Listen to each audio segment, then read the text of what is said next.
Perang Kedongdong berbeda dengan Perang Diponegoro atau Perang Jawa yang terjadi pada tahun 1825 sampai 1830. Perang Diponegoro dipicu persoalan pribadi karena Belanda memasang patok di makam Raja Mataram. Kalau perlawanan rakyat Cirebon yang melibatkan rakyat dengan ketidakpuasan monopoli dan paksa sewa persawahan dan kebun serta paksa pajak yang tinggi memunculkan pemerasan oleh residen dan orang Cina. Itu murni perlawanan rakyat terhadap penindasan Belanda. Putra mahkota menolak menjadi sultan karena tidak mau tunduk kepada Belanda yang menarik pajak paksa kepada rakyat Cirebon. Akan tetapi, kenapa yang tercatat dalam sejarah nasional hanya Perang Diponegoro? Perang Cirebon seolah-olah hanya menjadi sejarah lokal. Kata Dadang Kusnandar, budayawan dan pemerhati sejarah Cirebon. Karena menolak tunduk terhadap tekanan pemerintah kolonial Belanda, Pangeran Raja Kanoman memilih melepaskan tahta kesultanan. Haknya sebagai sultan dilepas begitu saja. Putra mahkota Sultan Kanoman IV itu keluar dari keraton, lalu bergabung dengan rakyat Cirebon yang menentang Belanda. Alhasil, perlawanan rakyat Cirebon dalam menolak pajak paksa yang diterapkan Belanda kian sengit. Di mana-mana terjadi perlawanan, Belanda kewalahan menghadapi dan mengalami kerugian yang sangat besar.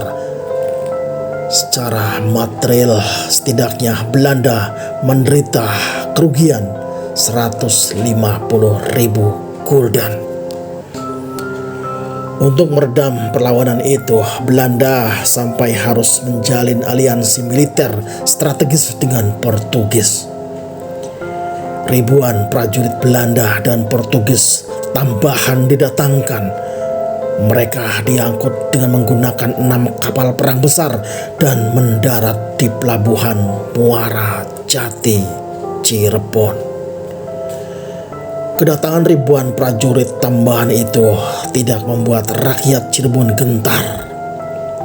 Pangeran Raja Kanoman justru makin menggencarkan perlawanannya. Salah satu perang besar sekaligus monumental ialah Perang Kedondong, terjadi di salah satu daerah di Kecamatan Susukan di perbatasan Kabupaten Cirebon dan Kabupaten Indramayu. Ribuan korban jatuh dari kedua belah pihak. Dari pihak rakyat, perang itu dipimpin oleh Bagus Rangin. Kecamuk Perang Kedongdong bahkan ditulis dengan gaya naratif deskriptif oleh prajurit Belanda yang bernama Van der Kamp. Buku Van der Kamp itu bahkan telah diterjemahkan ke dalam bahasa Indonesia ejaan lama 1952. Naskah aslinya ditulis dalam bahasa Belanda dan tersimpan rapih di perpustakaan di negeri kincir angin tersebut. Dalam perlawanan itu, melalui siasat licik Belanda, Pangeran Raja Kanoman tertangkap. Setelah sempat ditahan di benteng Belanda di Batavia, Sultan pemberani itu kemudian ditahan di benteng Victoria, Ambon, Maluku. Sebelum dibuang ke Ambon, Belanda telah melucuti seluruh gelar darah birunya. Putra mahkota itu dicabut haknya atas tahta sultan di keraton Kanoman. Sebagai gantinya diangkatlah adik Pangeran Raja Kanoman yang kemudian menjadi Sultan Kanoman V, bergelar Sultan Muhammad Imanuddin. Peristiwa bersejarah itu terjadi dalam rentang waktu tahun 1793 sampai 1808 Masehi. 17 tahun sebelum pecah Perang Diponegoro yang oleh Belanda disebut sebagai Perang Jawa. Belanda makin kewalahan. Para petinggi Belanda memerintahkan agar Pangeran Raja Kanoman dikembalikan ke Cirebon. Melalui para pemimpin pemberontak, Belanda meminta syarat bila Pangeran Raja Kanoman dikembalikan, perlawanan dihentikan. Sebagai jalan tengah, status darah biru Pangeran Raja Kanoman dikembalikan. Kedati demikian, dia tidak berhak atas kesultanan di keraton Kanoman. Belanda memang menepati janjinya. Hak darah biru Pangeran Raja Kanoman dipulihkan. Hanya putra mahkota itu diminta membuat keraton baru dan kesultanan baru yang bukan di keraton Kanoman. Pada 1808, Pangeran Raja Kanoman memilih tinggal di komplek Gua Sunyaragi di daerah Sentul. Kini Jalan Bypass Brigjen Darsono. Pangeran itu kemudian bergelar Sultan Amirul Mukminin Muhammad Khairuddin atau sering disebut sebagai Sultan Charbon. Meski menjadi raja, Sultan Charbon tidak pernah memiliki keraton.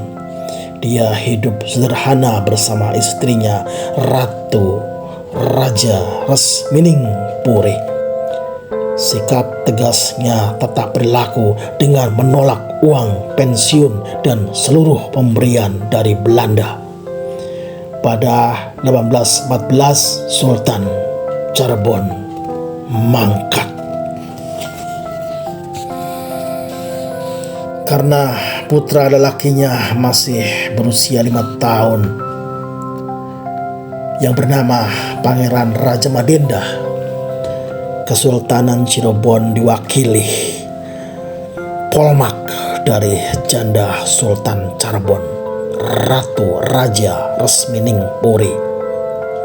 Pada saat itulah Ratu Raja membangun Keraton Kacirebonan di Pulau Saren, tidak jauh dari Keraton Kasepuhan dan Kanoman. Dengan memanfaatkan uang pensiun dari Belanda yang selama menjadi Sultan Charbon selalu ditampiknya. Setelah besar, mahkota diserahkan kepada putranya yang bergelar Pangeran Raja Madenda pertama. Demikianlah para pecinta roman sejarah kajian untuk babak kali ini. Kita akan ketemu di babak berikutnya. Terima kasih. Wassalamualaikum warahmatullahi wabarakatuh dan salam roman sejarah.